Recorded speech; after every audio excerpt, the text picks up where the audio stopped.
Welcome back to the Deep Dive.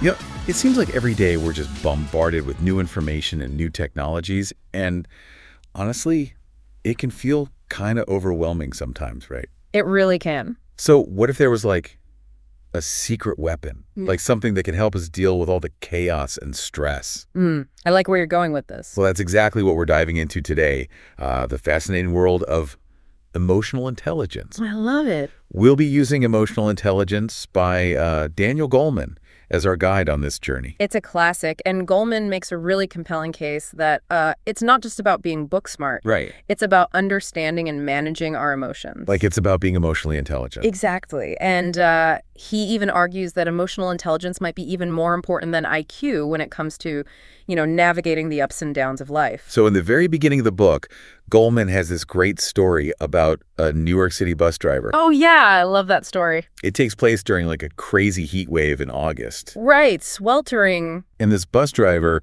he's dealing with a busload of grumpy passengers. Of course. Who wouldn't be grumpy in that heat? But here's the thing. This bus driver, he greets each person who gets on the bus with a warm smile and a cheerful, "Hi, how are you doing?" It's amazing. And, most passengers are totally thrown off guard by this. Right. You don't expect that.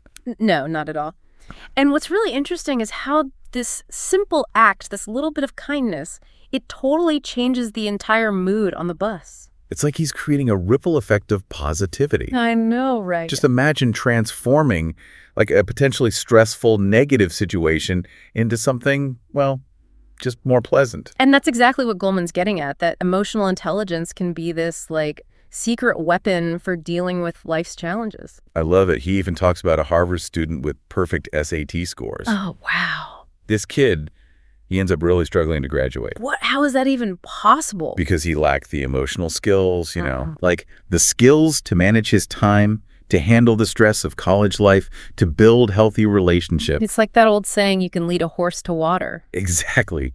It's a powerful reminder that just being book smart isn't enough. Not at all. And that brings us to this idea of multiple intelligences. Multiple intelligences. Yeah, Goleman dives into the work of Howard Gardner, who came up with this theory. Interesting. So Gardner was basically saying that these traditional IQ tests, they only measure a very small sliver of our abilities. He proposed that we actually possess a bunch of different types of intelligence, things like spatial intelligence, kinesthetic intelligence, musical intelligence. It makes sense when you think about it that way. Right. And two of these intelligences, he called them interpersonal and intrapersonal intelligence. These relate directly to emotional intelligence. Okay, I'm intrigued. What exactly do these personal intelligences involve? Well, think of interpersonal intelligence as the ability to connect with other people, to really understand them, to pick up on their cues and navigate social situations smoothly. Yeah. Like, some people just seem to have this natural ability to read a room, to know how to act in different situations. Exactly. They have that social radar. It's like they were born with it. Right. Goleman even gives this example. It's about this 4-year-old named Judy. She displays some pretty amazing interpersonal intelligence. Seriously, a 4-year-old? Yeah, it's in this activity called the classroom game. Basically, they use a dollhouse that's a replica of their classroom. Okay, Well, little Judy was able to perfectly act out all the complex social dynamics of her class, like who were the popular kids, who were the outcasts, all of that. Wow. A 4-year-old already understanding all those social dynamics. That's incredible. I know, right? It really shows how early these emotional and social skills actually start to develop. So what about this other type of intelligence? The intrapersonal intelligence. Right. So interpersonal intelligence is all about self-awareness. Ah. It's like understanding your own emotions, your motivations, your strengths, your weaknesses, really knowing yourself. So it's like having that inner compass. Exactly. That guides you through all of life's ups and downs. That's awesome. So both of these personal intelligences, the interpersonal and intrapersonal, they form the foundation for emotional intelligence. That's exactly right. And Goleman goes on to actually break down emotional intelligence into 5 main components. 5 components. Yeah, and we'll explore each of these in more detail later in the deep dive. But for now, let's just do a quick overview. Okay, that's good. So the first component is self-awareness, which we've already talked a little bit about. Right, knowing your emotions, what triggers them, how they impact your behavior. Exactly. The second component is self-regulation. This is basically the ability to manage your emotions well, like being able to calm yourself down when you're upset or control your impulses when you're frustrated. So like not letting your emotions completely take over. Exactly. Especially important in today's world, right? Absolutely. Now, the third component is motivation. Motivation. But it's not just any kind of motivation. Goleman is talking about being able to use your emotions to reach your goals. Interesting. To stay positive and resilient even when you face setbacks, to have that drive to keep going. That makes sense. It's like you're harnessing the power of your emotions. Exactly. The fourth component is empathy. Empathy. So like understanding and sharing the feelings of others. Yeah. Being able to see the world from their perspective and responding with compassion. So it's not just about understanding our own emotions, but also being sensitive to how others are feeling. You got it. And finally, the fifth component is social skill. Okay, social skills. Yeah, this is all about being able to build and maintain healthy relationships, to communicate clearly, to inspire others, and to work well together. So you're saying social skill is like putting all the other components together, the self-awareness, the self-regulation, the motivation, and the empathy. Exactly. And using all of that to successfully navigate your social world. I'm starting to see how all of this comes together, but man, that's a lot to take in. I know, right? But Goleman does a great job of making it all clear and understandable. He uses a lot of research, real-life stories, and practical advice to illustrate all these ideas. Okay, so we've laid the groundwork. What else can we expect from this deep dive? Well, now that we've gotten the basics, we're going to start looking at how emotional intelligence plays out in specific areas of our lives. Like what? Well, for example, Goleman has this whole chapter on the anatomy of anger. What happens in our brains when we get angry. Oh, that sounds intense. It is, but it's also really fascinating, and it can help us learn to manage our anger better. Okay, I'm in. Let's dive in. Great. All right, so are you ready to dig a little deeper into this whole world of emotions? Yeah, totally. I'm especially curious about how to deal with those tough emotions, like when you're really angry or anxious or even just feeling down. Well, Goleman has a whole chapter on that, like practical strategies for managing our, what he calls, emotional landscape. It's like he's giving us a roadmap for our emotions. I like it. It is, and he really makes it understandable, and empowering, too. So let's start with anger. What does he say about that? Well, he says that anger usually pops up when we feel threatened in some way. Threatened? Yeah, like physically threatened, or even, if our ego's taking a hit. Oh, I can definitely relate to that. Right. And when that happens, our amygdala, the emotional center of our brain, it kind of freaks out. What do you mean freaks out? It triggers what Goleman calls a neural hijacking. It's like our emotions completely take over. Like our brains get hijacked by our emotions. Pretty much. And our rational thinking, it goes right out the window. That makes sense. Yeah. We've all had those moments where we say or do something in the heat of the moment, and we're like, why did I do that? I know, right? And Goleman actually uses this really tragic example. It's called the Career Girl murders. Oh, wow. There was this guy, Robles, and he just snapped. Yeah. Yeah, in a fit of rage, he murdered 2 women. And later he said he couldn't even remember doing it. That's terrifying. It really is. And it shows just how powerful and destructive anger can be when it's not controlled. So how do we prevent these neural hijackings from happening? How do we manage our anger before it gets to that point? Well, Goleman says the first step is self-awareness. It's all about noticing those early warning signs. Like what kind of signs? Well, maybe you start to feel your heart racing, or your breathing gets faster, or maybe you just notice that you're getting those negative, angry thoughts. So being aware of those little cues is key. Exactly. And once you spot those signals, you can start using different techniques to calm your body down and interrupt that anger response. Okay, like what kind of techniques? Oh, there are tons. Things like deep breathing, mindfulness meditation, even just stepping away from the situation for a bit to cool down. I like that. Practical stuff. Right. And it's the same idea with anxiety. Oh, anxiety. I struggle with that one a lot. A lot of people do. And Goleman draws on the work of this researcher, Dr. Borkovec. He's done a lot of work on anxiety. Okay, what does he say? He found that chronic worriers, they get trapped in this loop of negative thinking. They just keep replaying those same anxieties over and over again in their heads. Oh, like a broken record. Yeah, it's exhausting, right? And it doesn't actually solve anything. Well, how do you break free from that cycle? Well, Borkovec suggests a couple of things. First, Just like with anger, self-awareness is huge. Right. Got to notice those worry thoughts as they're coming in. Exactly. Then, once you're aware of them, you can start to challenge them. Like, ask yourself, is this thought really true? Is there another way to look at this situation?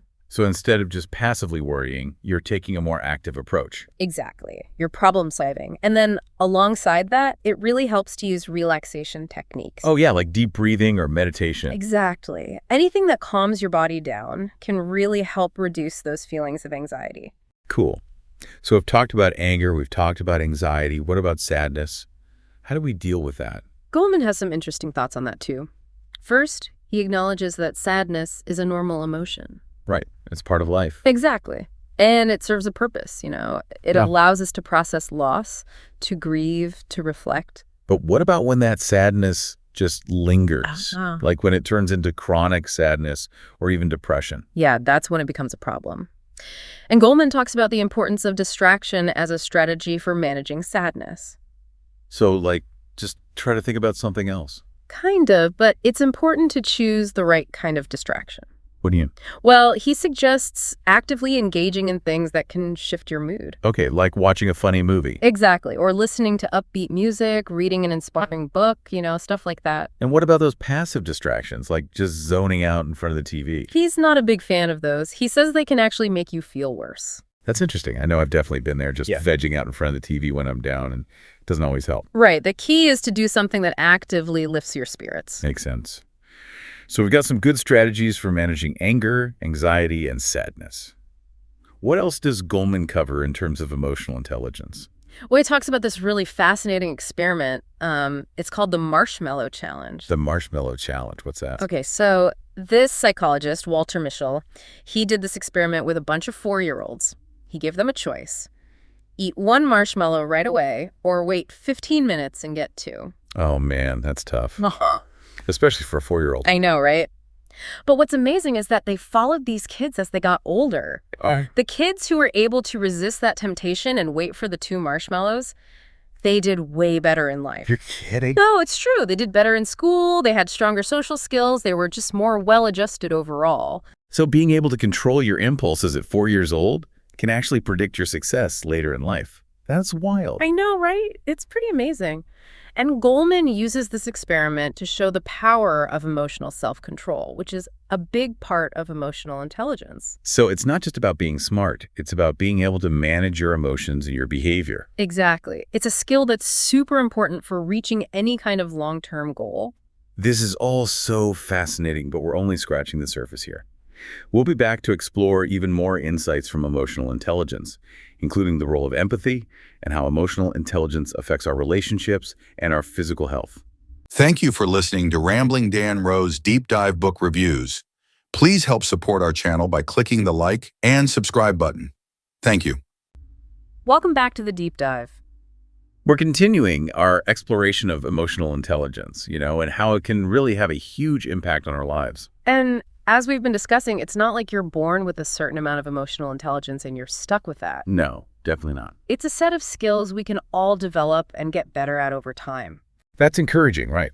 Because it means we can actually learn and grow and become more emotionally intelligent. Right, you're not stuck with whatever you had as a kid or whatever. Exactly. So one of the things that Goleman really emphasizes in his book is this idea of empathy. How important empathy is for building good relationships. It's essential, he says. He actually, he even says that empathy is super important for things like sales and management. Interesting. Romance and parenting even, and things like compassion and political action. Wow, that's a pretty wide range. Yeah. I guess that makes sense, though, when you think about it. Yeah, it's like this glue that holds society together. It allows us to, understand each other on a deeper level. Yeah, and Goleman even goes so far as to say that a lack of empathy is a big red flag when it comes to certain personality types. What do you mean? Like criminal psychopaths, for example. Really? Yeah, they have zero empathy, no remorse or compassion. Wow, that's pretty disturbing. So is empathy something we're born with, or can we actually learn it? It's kind of both, actually. Both? Yeah. Goleman talks about the biological and social factors that come into play. Okay. On the biological side, there's actually research showing that our brains might be wired for empathy. Really? Yeah, there are these neurons in our brains called mirror neurons, and they fire not only when we experience an emotion ourselves, but also when we see somebody else experiencing that same emotion. So, like, our brains are actually mirroring the emotions of others. That's incredible. Yeah, it is. But it's not just about biology. Right. You said it was both. Yeah, Goleman also points out that our early experiences, like especially as kids, play a big role in shaping our empathy. That makes sense. So, like, how our parents interacted with us and stuff. Exactly, like how they responded to our emotions and whether they encouraged us to be empathetic towards others. So it's like nature and nurture both playing a role. Exactly. And you know what's cool? It's never too late to develop your empathy. Oh, that's good to know. Even if you didn't have the best role models growing up. Yeah. So what are some things we can do to actually strengthen our empathy muscles? Goleman has some great suggestions. Things like practicing active listening, really trying to see things from the other person's point of view, and doing kind things for others. That makes sense. So it's not just about thinking about empathy, it's about actually putting it into action. Exactly. And, another interesting thing Goleman talks about is this thing called emotional contagion. Emotional contagion. What's that? Have you ever noticed how, you can catch emotions from other people? Oh, for sure. Like if you're around someone who's really happy, you start to feel happy too. Exactly. And it works the other way too. If someone's super negative, it can bring you down. Oh, yeah, totally. So how does that work? Is it just like picking up on their energy, or is there something more to it? Well, it's actually pretty deep-rooted in our biology, it turns out. Okay. Remember those mirror neurons we were talking about earlier? Yeah, the ones that fire when we see someone else experiencing an emotion? Exactly. So those are playing a role. But there's also this more subtle level of communication happening, like through our body language, our facial expressions, our tone of voice. So we're sending and receiving emotional signals all the time. Yeah, even if we don't realize it. That's pretty wild to think about. It is. And, Goleman says this emotional contagion actually plays a big role in how we connect with others. Really? Yeah, people who are good at reading and responding to those emotional cues, they tend to have stronger relationships. That makes sense. So being attuned to how other people are feeling, it's not just a nice thing to do. Right. It's actually super important for building good relationships. Absolutely. And, this all ties into what Goleman says about romantic relationships. Oh, yeah. What about those? Well, he talks a lot about the work of John Gottman, the relationship researcher. Oh, yeah. He's like the relationship expert. Right. And Gottman's done all this research on what makes marriages work. That's the secret. Well, one thing he found was that certain ways of communicating can be really destructive to relationships. Oh. He calls them the 4 horsemen of the apocalypse because they're often like predictors of divorce. Wow, that sounds serious. What are they? Okay, so the first one is criticism. Okay, criticism. Yeah, but it's not just any criticism. It's like attacking your partner's character instead of talking about a specific behavior. Okay, so instead of saying something like, hey, it bothers me when you leave your dishes in the sink. Right. You might say something like, you're so lazy, you never help around here. Exactly. You see the difference. Oh, yeah, big time. One is addressing the behavior and the other is just like a personal attack. Exactly. And that kind of criticism, it just creates a lot of resentment and defensiveness. So what's the second horseman? That one is contempt. Contempt. Yeah, and this one's even worse than criticism. It's like expressing disgust or disdain towards your partner. Ouch. Like through sarcasm or insults. Yeah, or even just body language, like rolling your eye. Right. It's like you're saying you're better than them. Exactly. And that can really damage their self-esteem. Okay, so we've got criticism, contempt. What's next? The third horseman is defensiveness. Defensiveness, okay. This is when you just refuse to take responsibility for your actions. Always blaming the other person. Yeah, it's like you're always on guard, ready to deflect any blame that comes your way. So nobody's really listening to each other. Right, they're just trying to protect themselves. And then the last one is stonewalling. Stonewalling. This is basically shutting down, withdrawing from the conversation, refusing to engage. So it's like giving your partner the silent treatment. Yeah, it's like building a wall between you. And that can leave your partner feeling really rejected and alone. That makes sense. So all 4 of these horsemen, they basically just escalate conflict. Exactly. And that's why Gottman found that couples who do these things a lot, they're way more likely to get divorced. So how do we avoid falling into these traps? What's the antidote? Well, Goleman says emotional intelligence is key here. Okay. Being aware of your own emotions, how you're communicating, being able to control your impulses, having empathy for your partner, even when you're disagreeing. So it's not about avoiding conflict altogether. It's about handling it in a more constructive way. Exactly. It's about remembering that your partners, you're on the same team. This is all really helpful stuff. Yeah, and Goleman goes on to talk about how emotional intelligence is super important in the workplace, too. Oh, that's interesting. I've definitely worked with some brilliant people who just couldn't seem to get ahead in their careers. Yeah, and then there are those people who maybe aren't the smartest, but they somehow end up rising to the top. Exactly. So what's the difference? Well, Goleman talks about this study they did at Bell Labs. They were comparing their star performers with their average performers. Okay. And What they found was that the stars weren't necessarily the ones with the highest IQs. really? So what made them stand out? It was their emotional intelligence. Right. Yeah, they were the ones who were better at things like social skills, empathy, self-awareness, and building relationships. It's like they were more well-rounded. Yeah, and they knew how to navigate the whole social scene at work, build trust, collaborate effectively, all that stuff. So emotional intelligence was actually a better predictor of their success than their IQ. Yeah, pretty much. And that's huge when you think about it, like how companies hire and train and promote people. Yeah, maybe we should be focusing less on just technical skills and more on those emotional and social skills. I think Goleman would agree with you there. And he even goes on to talk about how emotional intelligence is super important for leaders. That makes sense. I've definitely had bosses who were brilliant, but they were also kind of jerks, and that just created a toxic work environment. I know exactly what you mean. And then you have those leaders who are just incredibly inspiring. Yes. Because they're so good at connecting with people on an emotional level. And, it's not just about feeling good. It's about getting things done, being effective. Right.